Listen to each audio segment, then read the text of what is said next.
आज की ताज़ा खबरों और उनके साथ तबसरे होगा। मेरे साथ हैं इरफान खान साहब जी। अस्सलाम वालेकुम। शाम। कल बाद दोपहर कोई आखिर हो ही गया मामला कि हुकूमत बन जाएगी, वरना नहीं तो कह रहे थे कि शायद बात किसी और जगह चली जाए। तो क्या देखते हैं कि इन्होंने ऐलान कर दिया है, शहबाज साहब वजीर आजम, सदर साहब जरदारी और गवर्नर और स्पीकर आपस में बांट लिए उहदे। तो क्या देखते हैं कि कुछ अब हालात बेहतर होंगे? देखें, जो दोनों पार्टियों में नजरियाती इख्लाफ तो बहरहाल मौजूद है। इसलिए जो इकट्ठ कट्ठ हुआ है ये किसी के कहने पे हुआ है। बहुत से जराए जो है वो पहले से बता रहे थे कि भाई रोज शाम की रिपोर्ट, जो इनकी मीटिंगें हो रही थी, 5 मीटिंगें हुई हैं, उनकी रिपोर्ट्स बकायदा ऊपर जाती थी। ऊपर से आगे से गाइडलाइन दी जाती थी और फैसला वो करते थे, ऊपर की ताकतें, कि भाई आपने ये करना है और ये नहीं करना। और ये किसी के उन्हीं के ताकतों के प्रेशर में आके इन्होंने आपस का इत्तेहाद किया है। और क्योंकि उन कुवतों की ख्वाहिश ये थी या उनका फैसला ये कहना चाहिए था कि भाई मौलाना फजल रहमान को बाहर रखना है, इसलिए इतनी दोस्तियों और इतने ताल्लुकात के बावजूद आप ये देख लें कि सारे सेटअप के अंदर मौलाना फजल रहमान के लिए कोई जगह पैदा नहीं की गई अभी तक। तो ये इत्तेहाद जो है ये प्रेशराइज करा के करवाया गया है। हम तो चाहते हैं कि भाई ये या आवाम तो चाहते हैं कि ये इत्तेहाद जो है एक मुस्तकिल हो और जिसे कहना चाहिए एक मजबूत इत्तेहाद हो, जिसमें रखना ना पड़े, जिसमें इख्तिलाफ ना पैदा हो, ताकि मुल्क जो है आगे की तरफ जाना शुरू हो। अब ये रियासत के इंतजाम जब ये लोग संभालेंगे, जब रियासती अमूर सर अंजाम देने लगेंगे, उसके बाद सूरत हाल वाज़ेह होना शुरू होगी कि वह इनकी डायरेक्शन अभी भी एक ही है, या पैदा होने वाले इख्तलाफ को ये आपस में मिल बैठ के हल करने की तरफ आते हैं, या उसको हवा देते हैं। तो दोनों पार्टियों के अंदर ऐसे अरकान भी मौजूद हैं जो इस इत्तेहाद को पसंद नहीं करते। तो ये इसलिए अब आहिस्ता आहिस्ता ये मामला जो है खुलने शुरू होंगे। जब तक रियासती अमूर का अंजामदेही शुरू नहीं होगी उस वक्त तक कहना मुश्किल है। अभी तक तो बहरहाल जो ऊपर वाले ताकतें इनको कह रही हैं, जिस तरह चल रही हैं, वो उनके कहने के मुताबिक ये स्टेप बाय स्टेप बातों की फैसले होते चले जा रहे हैं। और अभी तक जो इन्होंने अंदरूनी तौर पर फैसला किया है, गवर्नर्स का, स्पीकर्स का, सेनेट का, उसकी मंजूरी ऊपर से नहीं मिली, इसलिए अभी तक जो है वो उन्होंने अनाउंस नहीं किया। बहरहाल 29 फरवरी तक सूरत हाल जो है, जो इनकी आईनी मुद्दत जब शुरू हो जाएगी कौमी असम्बली की, तो उसका हल्फ उठाना उससे तक जरूरी है। और उसके बाद जो है सूरत हाल ज्यादा बाजी होकर सामने आनी शुरू हो जाएगी। महसूस हो रहा है कि खतरा भांप रहे हैं आप। क्यों आपने एक दो दफा अभी तक कहा है, तो आगे जाके नहीं चलेंगे? आपने शुरू में तो कह दिया चलना चाहिए। देख, हालात ये कहते हैं मुल्क के माशी तौर पे, जो मुल्क की हालत है कि चलना चाहिए। जी। लेकिन इन दोनों में क्योंकि नजरियाती तौर पर दो मुख्तलिफ पार्टियां हैं, एक तरफ दाएं तरफ की पार्टी है पीपल्स पार्टी, बाएं तरफ की पार्टी है। जी। और इसलिए इन्हें मामलात में इनके इख्तलाफात पैदा होना या दो राय पैदा होनी हर मामले के अंदर, वो मैं समझता हूँ कि ऐसा होता रहेगा अच्छा। कि ये आपस में इख्तलाफ करेंगे मामलात के ऊपर। उस इख्तलाफ को ये कैसे सुलझाते हैं, असल बात ये है। तो इसीलिए इन्होंने जो सियासतदान है असल जहनी तौर पर सरदारी साहब को सदर का ओहदा संभाला है, ताकि ये अगर कहीं आपस में किसी मामले को ना संभाल पाए तो ये ऐवान सदर पहुंच के तो उनसे गाइडलाइन ले लेंगे, और उनमें ये सलाहियत है कि वो मामलात को सुलझा लेते हैं। अच्छा। तो किस चीज में अगर इख्तलाफ हुआ, खारजा या दाखिला या मुल्क में जो माशी तौर पे, तो आप? रियासत के तमाम अमूर में इख्तलाफ हो सकता है, ये कोई वो नहीं कि भाई दाखिला खारजा। देखें, जो मेन जो पॉलिसी है वो अफगान पॉलिसी है। अच्छा। वो फॉरेन रिलेशनशिप है, जी। जैसे अमेरिका से है, जैसे भारत से है। अब उसके अंदर लाजमी इनका इख्तलाफ दूसरों के साथ भी होगा, उन ताकतों के साथ भी होगा जो इस वक्त फैसले करने की, जिनके फैसलों के तहत ये हल्फ उठाएंगे या जिनके फैसलों के साथ ही आगे चल रहे हैं। इसलिए कि पीपल्स पार्टी भी भारत से तल्लुकात रखना चाहती है हम्म, और मुस्लिम लीग नून भी भारत से तल्लुकात रखना चाहती है। जी लेकिन जो दूसरी ताकतें हैं, जी जो हमारी स्टैब्लिशमेंट है, वो भारत से किसी किस्म का ताल्लुक रखना नहीं चाहती। ठीक वो भारत से जो दुश्मनी की बुनियाद है उसको वो हर वक्त हवा देना चाहते हैं। अच्छा तो ये इनका पहले एक बड़ा इख्तलाफ जो है वो होगा। फिर ये है कि अफगानिस्तान की पॉलिसी पे इख्तलाफ हो सकता है। हम्म, अफगानिस्तान जैसी जरूरत दिखानी पड़ेगी। अफगानियों ने देखें कि दोहा कॉन्फ्रेंस हुई है 2 दिन की, वो अफगानिस्तान की बात नहीं माने, अफगानिस्तान शामिल नहीं हुआ। अच्छा दुनिया इकट्ठी कर ली दोहा के अंदर, अच्छा, लेकिन जिनके बारे में बात हो रही थी अफगानी वो नहीं गए। ठीक तो बताएं उन फैसलों की क्या अहमियत होगी जो हालांकि यूनाइटेड नेशन करवाने वाली कॉन्फ्रेंस यूनाइटेड नेशन थी, यूनाइटेड सेक्रेटरी जनरल भी दोहा में उन्होंने खिताब किया उससे। लेकिन जिनके बारे में बात करने के लिए गए थे उन्होंने कहा जी आप हमारी शरारतें नहीं मानते, हम आपके पास नहीं आते। तो उनके फैसले उन्होंने क्या मानने। इसी तरह एक इनमें इतनी स्ट्रांग पार्टी कोई भी नहीं रही, ना नून लीग है और ना पाकिस्तान पीपल्स पार्टी है। ये आगे लेट जाने वाले लोग बन गए हुए हैं। अगर ये स्ट्रांग हो जाए तो फिर स्टैब्लिशमेंट को भी कुछ सोचना पड़ेगा। स्टैब्लिशमेंट को भी इस वक्त तो अवाम इनका साथ दे रहे हैं। जी अवाम पाकिस्तान में इस वक्त फिजा स्टैब्लिशमेंट के खिलाफ है। अच्छा हाँ, पूरा पाकिस्तान इस वक्त स्टैब्लिशमेंट खुल के सामने आ गया है कि भाई हर मामले की गड़बड़ जो है वो स्टैब्लिशमेंट ही करती है। तो इसलिए इस वक्त अवाम भी और सियासतदान भी अगर मिलकर चाहे तो स्टैब्लिशमेंट को नीचे दिखा सकते हैं। लेकिन ये इस जरूरत की जरूरत है कि खुदा करे कि इनमें पैदा हो जाए तो ये इन 5 सालों के अंदर मिलकर हुकूमत कर ले तो उस एस्टेब्लिशमेंट जो है वो कमजोर होगी। तो उनको खुद ही नहीं चाहिए, जिनकी तरफ आपने इशारा किया है कि बहुत ही आसान अब मौका मिल गया कि बैक चले जाएं, बैक डोर चले जाएं। लेकिन बस वो हमारी उनकी भी ये ताकत है उनके हाथ में। जिस तरह उनकी ग्रोन अप हुए हुए है, जिस तरह एक लंबे अरसे से चलता चला आ रहा है, एकदम तो वो हथियार नहीं फेंकेंगे। लेकिन कमजोरी ये तो उनका एहसास हो गया हुआ है और ये एहसास अवाम ने करवाया, सियासतदानों ने नहीं करवाया। अच्छा कि जिस कदर सोशल मीडिया पर उनके खिलाफ एक मुहिम चलती रही है और लोग जिस किस्म की बातें करते रहे, फिर जो 9 मई का वाकया हो गया उसके बाद उन्हें ये एहसास तो हो गया है। अब उस एहसास से वो इस तरफ चले जाए कि भाई हाँ अपने आप को बिल्कुल ही सरेंडर कर रहे हैं, अभी उसका वक्त नहीं आया।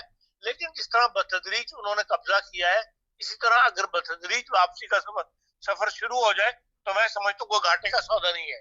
मुल्क के लिए बेहतरी का सौदा होगा। तो आखिर में बताइएगा कि मरियम साहबा एकदम उठी हैं, एक सियासतदान उभर के आई हैं और पंजाब इनके हवाले किया जा रहा है।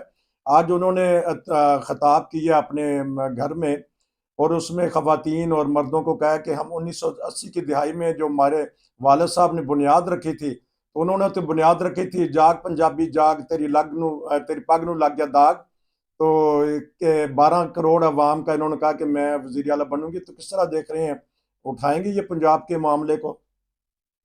देखें पंजाब की बदकिस्मती है कि पंजाब को अभी तक कोई स्ट्रॉन्ग वजीर आला नहीं मिला। ठीक एक मंजूर भुट्टो साहब थे जो इख्तलाफ के बावजूद, जो थोड़ी सीटें होने के बावजूद एक अच्छी हुकूमत जो है वो अपना वक्त अच्छा गुजार गए। उसके बाद ना नून लीग में कोई ऐसा बंदा आया है।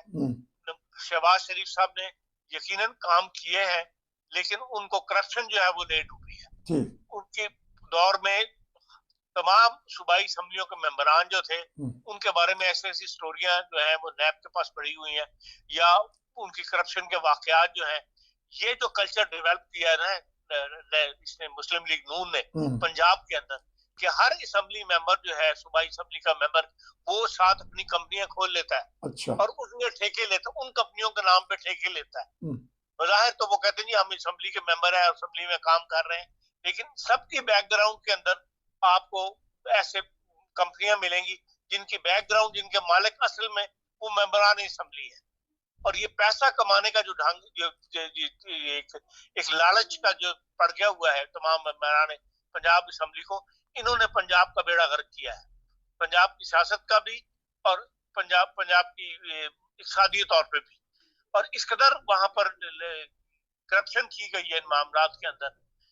दोस्त मोहम्मद ऐवान जो था आपने देखा जो पिंडी चिनोट से लेकर पिंडिया तक की सड़क है, उसका ठेका जो था वो उन्हें उसकी कंपनी जो थी, मालिक उसके बाद दोस्तों ने वहां निकला। अच्छा। और सड़क का जो हाल किया आपने देखा कि चंद महीने नहीं चली थी वो सड़क। ये एक मिसाल नहीं है, पूरी असम्बली साल है। जब तक ये इस चीज से बाहर नहीं आएंगे, खिदमत की तरफ नहीं आएंगे, उस वक्त चाहे वहां पे मरीम नवाज हो चाहे कोई और हो, उस वक्त पंजाब की सूरत हाल ठीक नहीं होगी। ये ठीक है कि उनके पास अक्सरियत है, उसके बल पे ये इनके खिलाफ आवाज नहीं उठती, लेकिन ये है कि पंजाब की हालत बेहतर हो जाए, वो सूरत हाल अभी तक बेहतर, उसके आसार मैं नहीं देखता कि भाई मरीम नवाज संभालेगी। जिस तरह उस्मान बुज़दाद का जमाना गुजरा है, उसी किस्म का जमाना दोबारा शुरू होने लगा। पहले तहरीक इंसाफ के साथ पर था, अब ये मुस्लिम लीग नून के साथ पे चलेगा सब।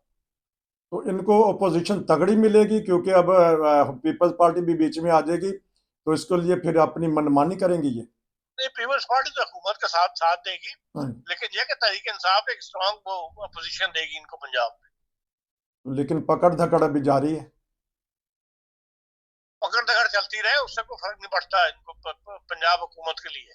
वो ज्यादातर काम जो है वो सेंट्रल हुकूमत के लिए है, लेकिन पंजाब हुकूमत के अंदर अगर ये एका कर ले तहरीक इंसाफ वाले, अब इन्हें अकल आ गई है। पहले ये इत्तेहाद कौंसिल सुन्नी इत्तेहाद कौंसिल के पास चले गए थे, आज फिर उन्होंने बयान दिया कि हम अपनी पार्टी खुद रजिस्टर करवाने लगे हैं, इंट्रा इलेक्शन करवाने लगे हैं 2 हफ्ते के अंदर। अगर इंट्रा इलेक्शन हो गए इनके अपनी पार्टी की तहरीक इंसाफ के, उसके बाद ये खुद आपको रजिस्टर करवा लेंगे, तो फिर जाहिर है कि इनको किसी उसकी जरूरत नहीं रहेगी किसी का नाम इस्तेमाल करने की, जो खुद पार्टी के साथ स्ट्रांग होकर तो पंजाब में मुकाबला कर सकेंगे। टाइम है तो एक सवाल कर लूं, वो कि ये आपने बात निकाल ही दी है पीपल तहरीक इंसाफ के इत्तेहाद की, तो फिर मैं सवाल कर लूं जी। आज पहले ये करना चाहते थे कि इत्तेहाद बैनुल मुस्लिमीन, बल्कि नासिर अब्बास साहब मुलाकात भी करके आए थे, तो बड़े दावे हो गए थे। तो आज़ाद सैयद ने यह रिपोर्ट दी है कि सऊदी अरब के इंटेलिजेंस के लोग आए, तो उन्होंने कुछ बात की होगी, तो उन क्योंकि वो फिरका बंदी पे ये तंजीम थी, तो अब उसकी रिपोर्ट के मुताबिक इन्होंने फिर इत्तेहाद अभी किया सुन्नी इत्तेहाद से। तो ये कब तक बैरूनी मुल्क के लोग हैं वो दखल अंदाजी करते रहेंगे हमारी? ये सैयद का अपना एक वो ख्याल है, इसका मैं नहीं समझता हकीकत से कोई ताल्लुक है। सऊदी अरब जो है वो कोई सुन्नियों की जो मुख्तलिफ तंजीमें हैं उनके साथ मिलकर काम नहीं करता। सऊदी अरब अहले हदीस के साथ मिलकर काम करते हैं। जो तंजीमें जो है मजहबी तंजीमें अहले हदीस है, वो सऊदी अरब के जेर तहत काम करती हैं। तो ये एजाज सैयद की एक अपनी वो जिसे कहना चाहिए बड़ाई भी खबर है। अच्छा। जो अपने वीलॉग को मकबूल करने के लिए अपने वीलॉग पे बयान देखे तो एक चाहते हैं, तो सऊदी अरब के इस जो आया था डेलीगेशन, उसका इस बात से कोई ताल्लुक नहीं है। अच्छा। पाकिस्तान की सियासत से कोई ताल्लुक नहीं है। अच्छा, ये इत्तेहाद बैनुल मुस्लिमीन जो कि एक शिया तंजीम के हैं सरबराह, बैनुल मुस्लिमीन के पास एक सीट है। अच्छा। उसके लिए क्या इतना बड़ा वफद आ जाएगा यहाँ बात करने के लिए? नहीं, उनके पास ये है कि जो पाकिस्तान ने एक एहतजाज किया है सऊदी अरब से कि भाई 225 मिलियन के डॉलर के आप तोपों के गोले खरीद रहे हैं भारत के साथ। ये डील पहले पाकिस्तान के पास थी, जो वाह फैक्ट्री से ये असला खरीदा जाता था। अच्छा। पाकिस्तान में कोई शोर बड़ा पड़ गया था कि भाई ये तोप के गोले जो खरीदे जा रहे हैं या आगे यूक्रेन को बेचे जा रहे हैं, अच्छा, या आगे इसराइल को बेचे जा रहे हैं, तो इस किस्म की शोर जो पाकिस्तान में पड़ जाता है बगैर सोचे समझे, तो उस बात का माइंड करके तो भारत ने उसने सऊदी अरब ने कहा हम उनसे ले लेते हैं, भारत से ले लेते हैं, नहीं आपसे लेते। तो उसमें पाकिस्तान को एक अच्छी खासी इनकम हो रही थी वाह फैक्ट्री को, तो उस पर पाकिस्तान ने जो कोशिश की थी उसके ऊपर उन्होंने डेलीगेशन या भेज दिया था पाकिस्तान के अंदर कि वो दोबारा से कोई ना कोई डील ऐसी हो जाए कि वो पाकिस्तान के साथ भी असला वगैरह जो है तोप के गोले वगैरह ये वो खरीदे जाते रहे। तो लेकिन उस वक्त नहीं है कि भाई उसमें जो सिविलियंस लोग थे साथ उनके, उन्होंने नवाज शरीफ से भी मुलाकात की है जाती उमरा जाके, लेकिन उसमें फौजी शामिल नहीं थे, वो अम्बेसी के लोग साथ शामिल थे जिन्होंने जाके नवाज शरीफ साहब से मुलाकात की है। नवाज शरीफ खामोश हो गए, मरी की सैरें कर रहे हैं। खामोश इसलिए हो गए कि जब वो इजाजत नहीं रहे, वो इस ख्याल में आए थे कि उनको एब्सोल्यूट मेजॉरिटी मिल जाएगी और वो हुकूमत बना लेंगे। तो अब वो जो रिजल्ट सामने आया था, उनको होश आई है कि हाँ भाई, एतबार किसी पे नहीं करना चाहिए। जो ताकतें हैं वो अपनी गेम अलग खुद से अलग खेल रही होती हैं। तो उस लिहाज से उन्हें धचका लगा, तो ज़ाहिर खामोशी है ना। तो अब सुप्रीम कोर्ट आज थोड़ा सा फिर नाराज हुई है, बिलखसूस जो कहते थे कि कलअदम करार दे दिए जाएंगे। रिटायर ब्रिगेडियर साहब ने एक दरखास्त की थी, तो बल्कि उनके वो वक्त जाया करने पर नाराज हुई है कि भाई इस किस्म के शहरी जो है एक दरखास्त दे के तो खुद गायब हो जाते हैं, जिससे सुप्रीम कोर्ट का ज़ाहिर वक्त जाया होता है। उन्होंने 5 लाख रुपए जुर्माना करके तो वो बंदा क्योंकि मुल्क से भाग गया हुआ है, सुप्रीम कोर्ट तो चाहती थी कि इस मुकदमे को लेके चले और उस बंदे को रगड़े, लेकिन वो मुल्क से चला गया। तो क्या कर सकती सुप्रीम कोर्ट? उन्होंने 5 लाख रुपए जुर्माना करके बंद कर दी। तो उसने बहरहाल दरखास्त दे दी कि मैं अपनी रेट वापस लेता हूँ जो मैंने समात के लिए दी थी। तो वो वापस कर दी और 5 लाख रुपए जुर्माना कर दी। तो आखिर में बता दीजिएगा क्या खदशात आपको खुदा न खासा नजर आ रहे हैं, मुआशी तौर पे के अलावा इंतहा पसंदी, शर पसंदी, या कुछ और बेचैनी देख रहे हैं आप? बेचैनी यही है कि भाई अगर मुल्क में अदम इस्तेकाम होता है तो फिर पाकिस्तान का क्या बनेगा? तो पाकिस्तान का जो माली नुकसान होगा उसकी तरफ से दुनिया फिक्रमंद है। तो बाकी तो ये इनकी सियासी लड़ाई पहले भी ऐसी चलती रही थी, आइंदा भी ऐसे हालात चलते रहेंगे। असल खर्चा तो माशी तौर पे बैंकरप्ट होने का है। अच्छा, जिसकी निशानदही मुबसरीन कर रहे हैं आपके प्रोग्रामों में भी आके, या इंटरनेशनल पूरी दुनिया कर रही है, तमाम फाइनेंस के इदारे कर रहे हैं। और अभी तक इनकी कोई माशी टीम जो है वो सामने नहीं आई तो भाई इन्होंने माशी हालात पैदा, माशी सूरत हाल को बेहतर करने के लिए कौन से लोग अपने साथ रखने हैं। तो साकडार साहब चेयरमैन, सेनेट चेयरमैन तो अब भूल जाए, लेकिन दोबारा बनाएंगे इनको वजीर खजाना? ये कोई जरूरी नहीं है। तो लेकिन बिलावल को वजीर खारजा अगर वो कबीना में आए तो? जब वो कह रहे हैं आप इंतजार करें तो हम इंतजार करना चाहिए, उसके बाद देखें क्या अनाउंसमेंट आती है। आपका बहुत शुक्रिया, आज फिर आपने पाकिस्तान की सियासी सूरत हाल पे तबसरा किया। ये थे नाजरीन इरफान खान साहब जो बता रहे थे कि पाकिस्तान में जो हालात हैं किस करवट बदल रहे हैं, और ख़ास तौर पे इन्होंने जिक्र किया कि जो बड़ी ताकतें हैं वो चाहती हैं कि जल्दी से जल्दी मुल्क में सियासी जो अदम इस्तेहकाम हो रहा है, बेचैनी पैदा हो रही है, उसको मुकम्मल किया जाए। और इसीलिए कल वो बैठे हैं। प्रेस कॉन्फ्रेंस भी हमने देखी है, सदर जरदारी, उनको तो अब सदर कहना शुरू हो गए हैं, और बिलावल साहब की और शहबाज शरीफ साहब की। अब देखते हैं कि मरियम साहबा ने भी आज कॉन्फ्रेंस की है, बैठाया है, तकरीर की है, खिताब किया है कि हमारे मुल्क में अब क्या होगा, इसकी तरफ पाकिस्तानी अवाम देख रहे हैं क्या करें।